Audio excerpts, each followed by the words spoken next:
Entonces vamos con lo que es impulso y cantidad de movimiento.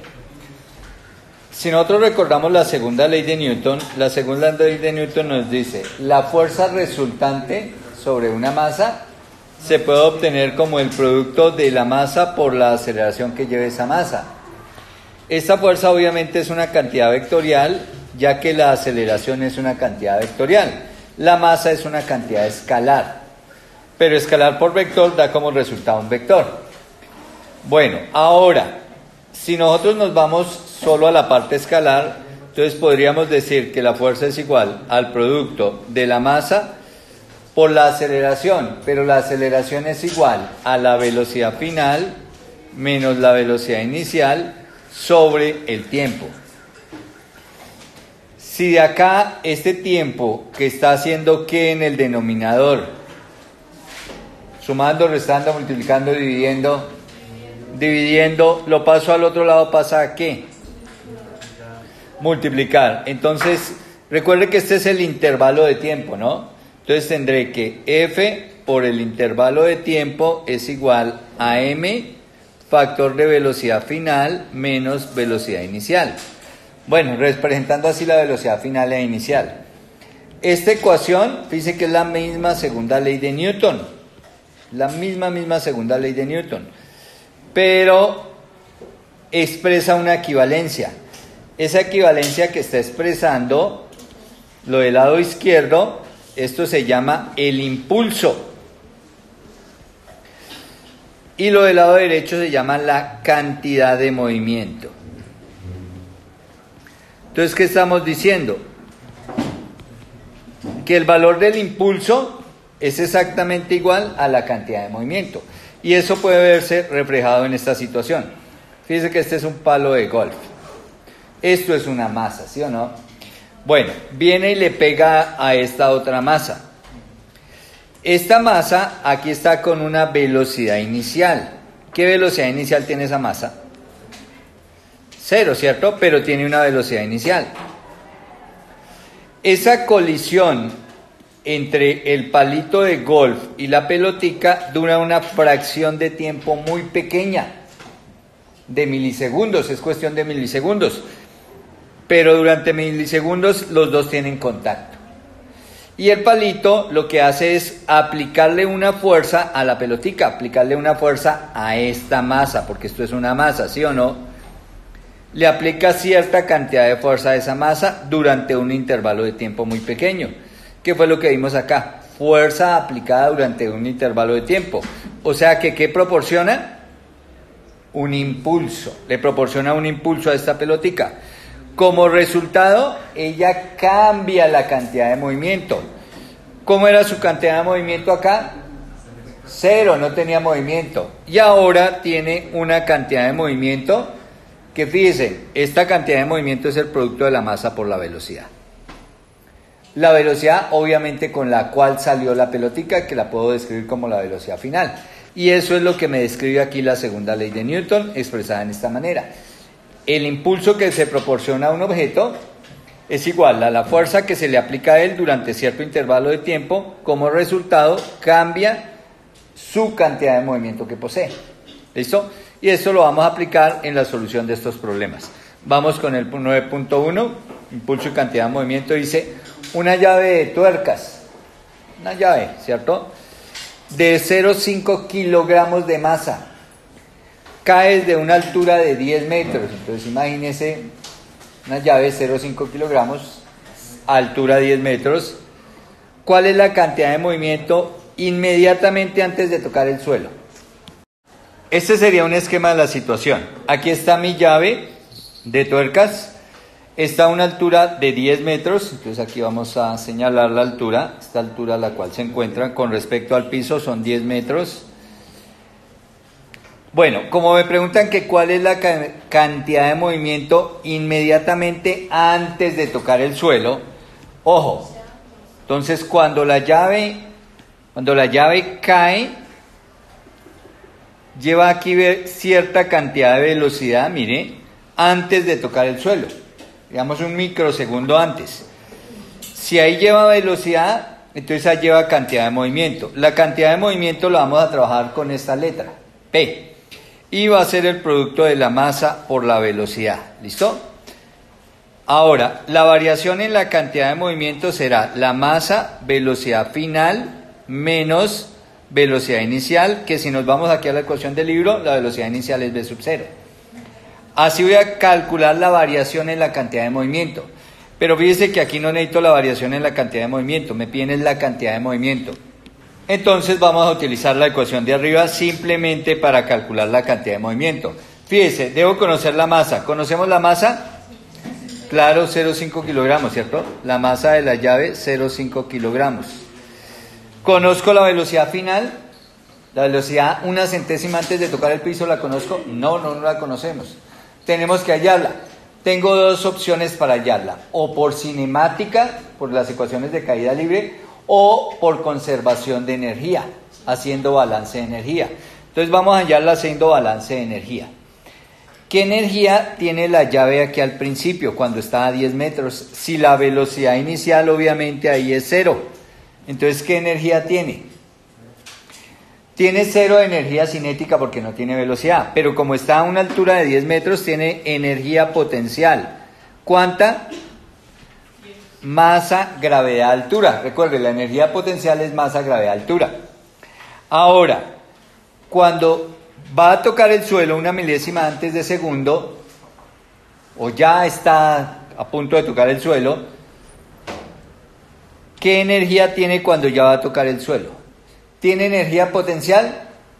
No, porque ya la supongo sobre el piso. Entonces, la energía potencial, por tener altura 0, la energía potencial ahí al final es 0. Pero su velocidad es la máxima. Cuando llega acá, llega con la máxima velocidad. O sea que ahí tiene energía cinética. ¿Cuánta energía cinética tiene?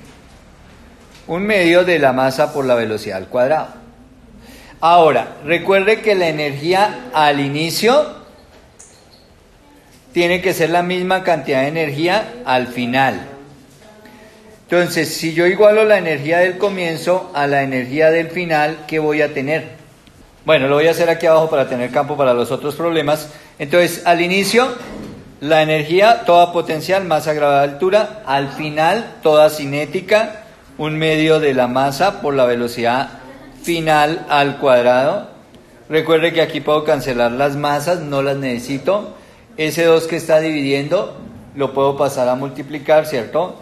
Y me queda 2GH igual a velocidad final al cuadrado. Pero como necesito la velocidad final sin el cuadrado, entonces vamos a sacar raíz acá, ¿cierto? Y ahí ya, recuerde que con esta ecuación usted calcula la velocidad de un cuerpo que cayó desde cierta altura con una velocidad inicial 0. Entonces la velocidad final será raíz cuadrada de 2 por 9,8 metros sobre segundo cuadrado y por la altura 10 metros. Hacemos esa operación en la calculadora y les da 14 metros por segundo. Esa es la velocidad que tiene la llave, inmediatamente va a tocar el piso. ¿Listo? Ahora, como me piden la cantidad de movimiento, ya dijimos que esa cantidad de movimiento la íbamos a hallar como el producto de la masa por la velocidad. Entonces, cantidad de movimiento igual a la masa de la llavecita. Recuerde que esa me la da el problema. Arriba está 0,5 kilogramos. Entonces, 0,5 kilogramos por la velocidad 14 metros por segundo. Y simplemente hago esa multiplicación y obtengo 7, ¿no? 14 por 0,5 son 7. Las unidades, kilogramo por metro sobre segundo. Esas son las unidades de la cantidad de movimiento, kilogramo metro sobre segundo. Fíjese que son diferentes a las de Newton, ¿no? Newton es kilogramo, metro, aquí coloqué segundo cuadrado, estaba pensando en los Newton justamente. Acá las unidades son estos kilogramos por metro sobre segundo. Los newton son kilogramo metro sobre segundo cuadrado, o sea, no son newton. Kilogramo metro sobre segundo son las unidades de la cantidad de movimiento. Ejercicio 9.2. Calcule la cantidad de movimiento y la energía cinética de un automóvil de 2.400 libras. Ojo, estas 2.400 libras no son masa. Este es el peso. peso son 2.400 libras. ¿Listo? Estoy en sistema inglés. La masa en el sistema inglés se da en unas unidades que se llaman slug.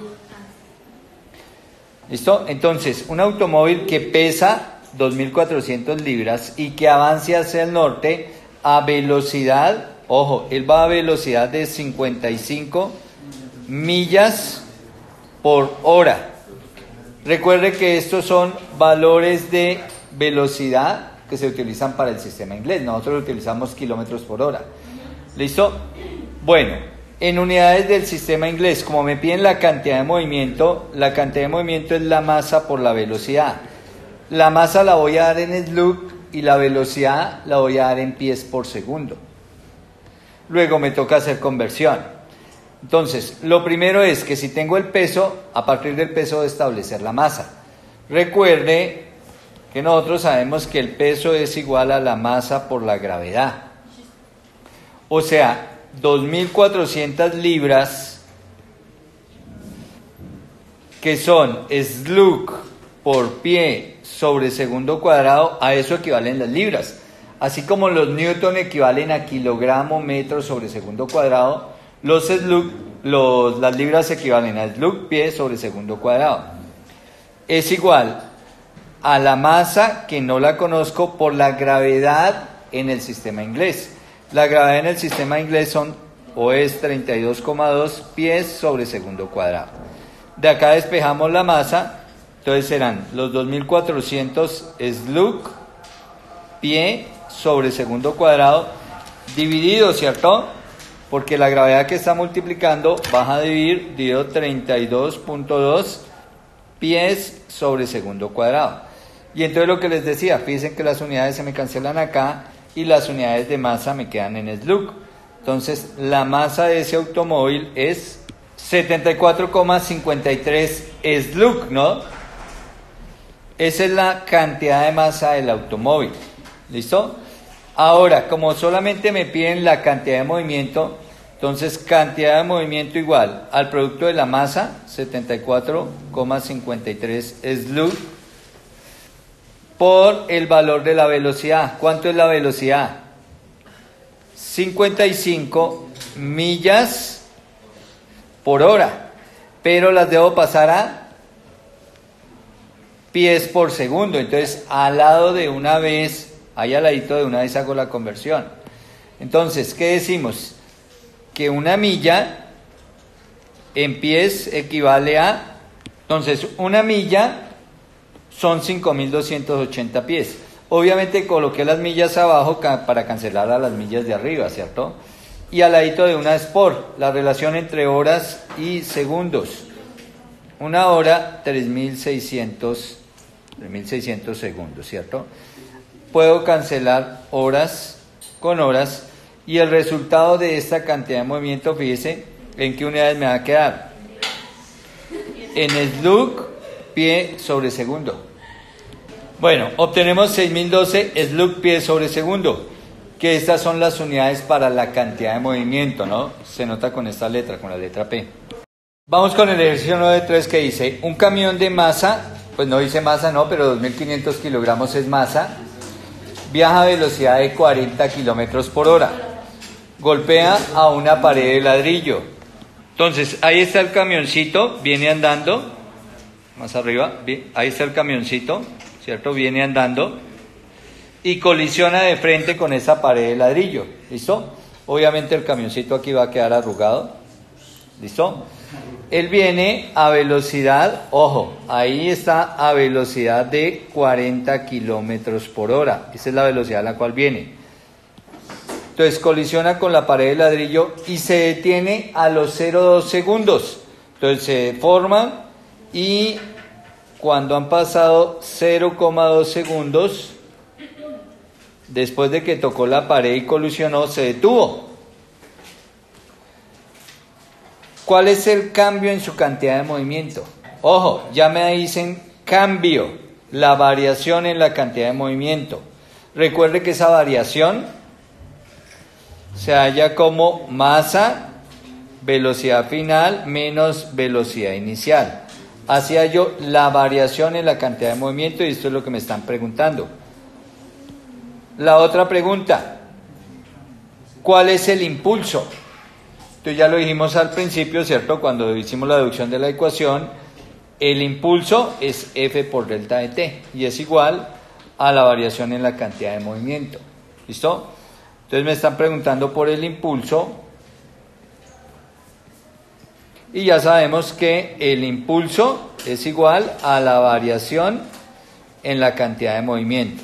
¿Listo?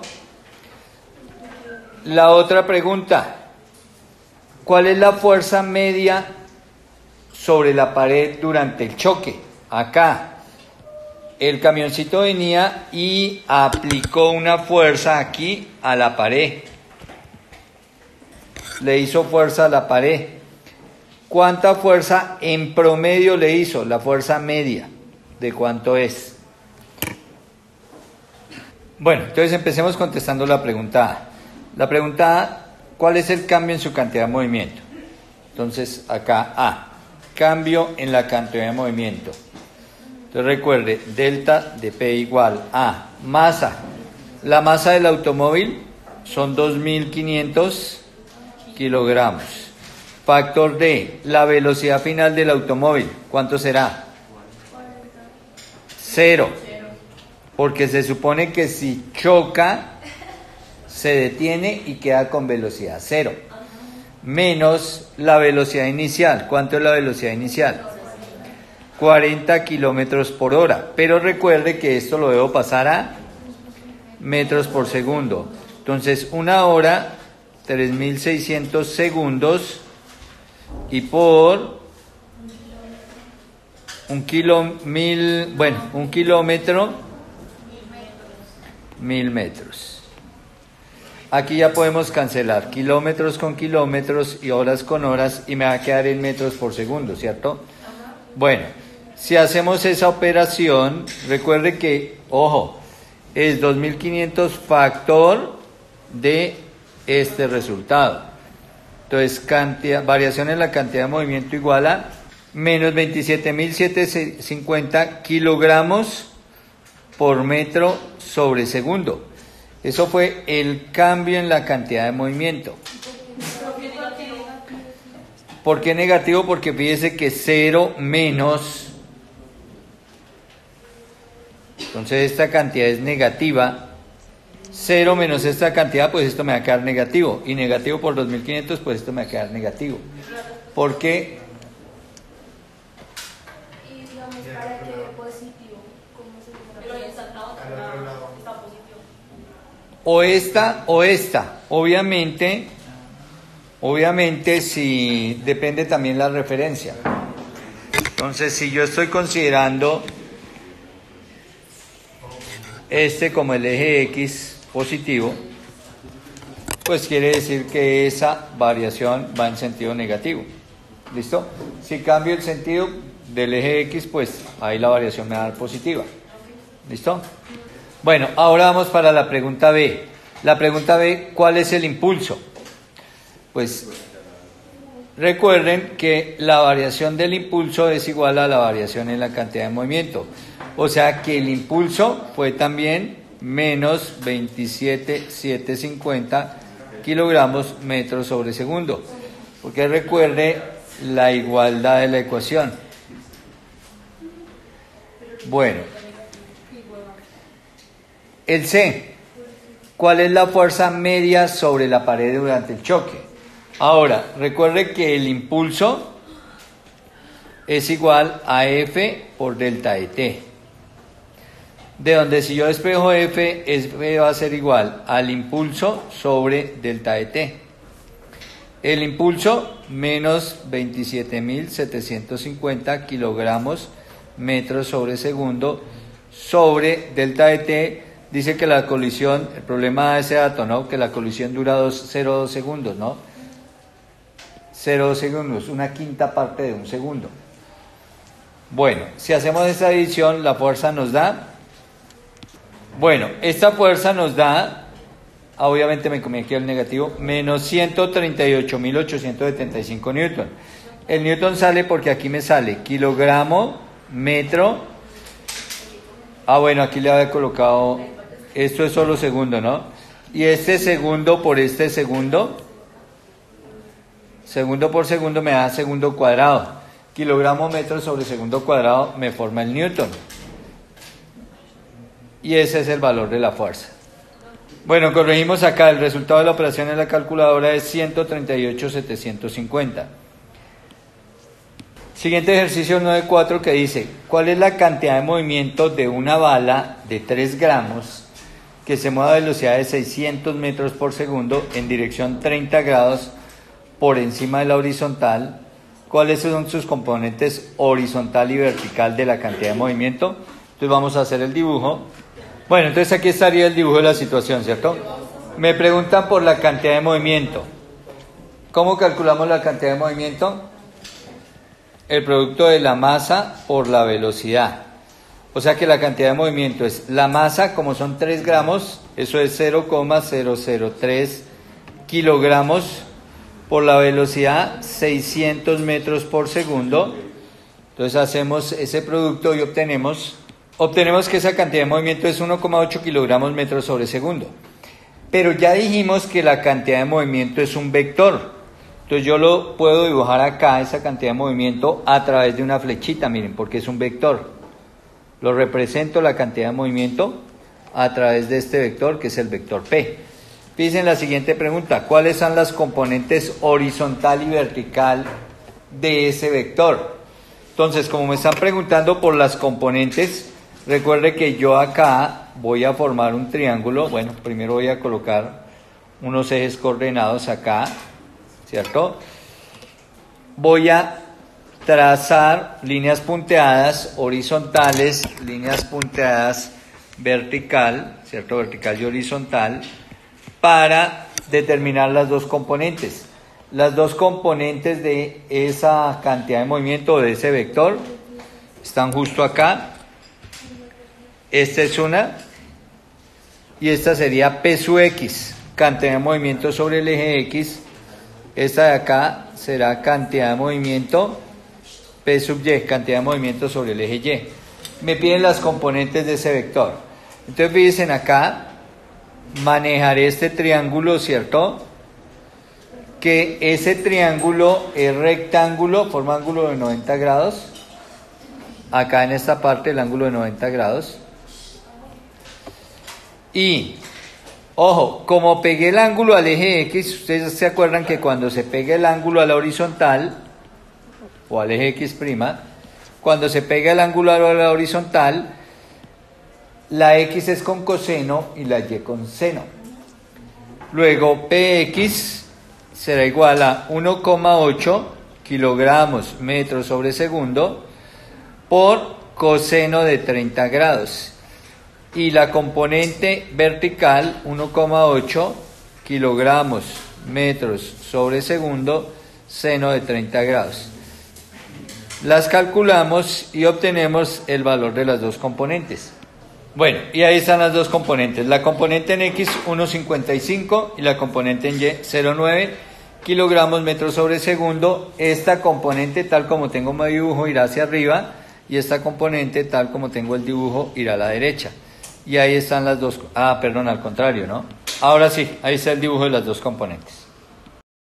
Ejercicio 9.5. Una pelota de béisbol de 0,2 kilogramos es lanzada hacia la izquierda a 20 metros por segundo. Entonces ahí está el dibujo de la situación. Viene hacia la izquierda, fíjense, con velocidad de 20 metros por segundo. Es impulsada en dirección contraria, o sea, hacia la derecha, fíjense. Vino, pegó en el bat, ¿cierto? Aquí está en contacto con el bat y el bat la impulsa hacia la derecha con velocidad de 35 metros por segundo. Al ser golpeada por un bat. La fuerza media sobre la pelota, F, es de 6.400 newton. Pregunta, ¿cuánto tiempo estuvo en contacto con el bat? ¿Cuánto tiempo duró aquí el contacto entre la pelota y el bat? Bueno, lo primero, o la técnica para solucionarlo, el impulso debe ser igual a, o la variación en el impulso debe ser igual a la variación en la cantidad del movimiento. Fíjese que aquí me dan la velocidad inicial y final. Pero ojo, también hay que definir el sentido positivo. Mire el sentido positivo como lo definimos, hacia la derecha. Entonces, el movimiento hacia la derecha, cuando la velocidad vaya hacia la derecha, la consideramos positiva. Cuando la velocidad vaya para la izquierda, negativa. Igual para la fuerza. ¿Listo? Entonces, aquí, ¿qué tendríamos? Primero voy a calcular la variación en la cantidad de movimiento. Recuerden, masa, velocidad final, menos velocidad inicial. O sea que la variación en la cantidad de movimiento es la masa de la pelotica, 0,2 kilogramos. La velocidad final de la pelotica, ¿cuánto es la velocidad final? 35 metros por segundo, menos la velocidad inicial de la pelotica, menos 20 metros por segundo. Tenga cuidado con los signos. Fíjese, este menos es este menos. Este menos es este menos. Pero inicialmente la pelotica venía en sentido contrario a mi sentido que dibujé como positivo. Ella iba viajando hacia la izquierda. Como iba bajando hacia la izquierda, esto es negativo. ¿Listo? Bueno, hacemos la operación. Recuerde que este menos por este menos le va a dar más. Entonces será 35 más 20, 55. Y eso por 0,2. Entonces la variación en la cantidad de movimiento es 11 kilogramos por metro sobre segundo. Listo, ya tenemos cuánto fue el cambio en su cantidad de movimiento. Ahora recuerde que ese cambio corresponde al impulso. Ahora, como me piden la fuerza, ¿cierto? Y en esta ecuación por ahí no se ve por ningún lado la fuerza, pero en la ecuación de impulso sí, ¿cierto? Recuerde que el impulso es la fuerza por el intervalo de tiempo. Pero resulta que el impulso ya lo tengo. Siempre que usted tenga la cantidad de movimiento, automáticamente tiene el impulso. Luego, si yo me vengo a esta ecuación, ¿cierto? Y digo que el impulso que se proporcionó fue de 11 kilogramos por metro sobre segundo, y que eso es igual a la fuerza que se aplicó. Esa fuerza me dicen que es de 6.400 newton, ¿cierto? Y multiplico por el intervalo de tiempo. Fíjese que ya puedo expresar puedo despejar y saber cuánto fue la fracción de tiempo que duró el golpe. Entonces, si despejamos, me da que la fracción de tiempo que duró el golpe fue de... Bueno, esa fracción de tiempo da, fíjese, recordemos cómo se lee en decimales. Aquí está el punto, ¿cierto? Décimas, centésimas, milésimas, 10 milésimas. 17 10 milésimas de segundo. 17 10 milésimas de segundo. Es una fracción de tiempo muy, muy pequeña que dure ese golpe, ¿no? Y eso es realmente lo que sucede en un bateo.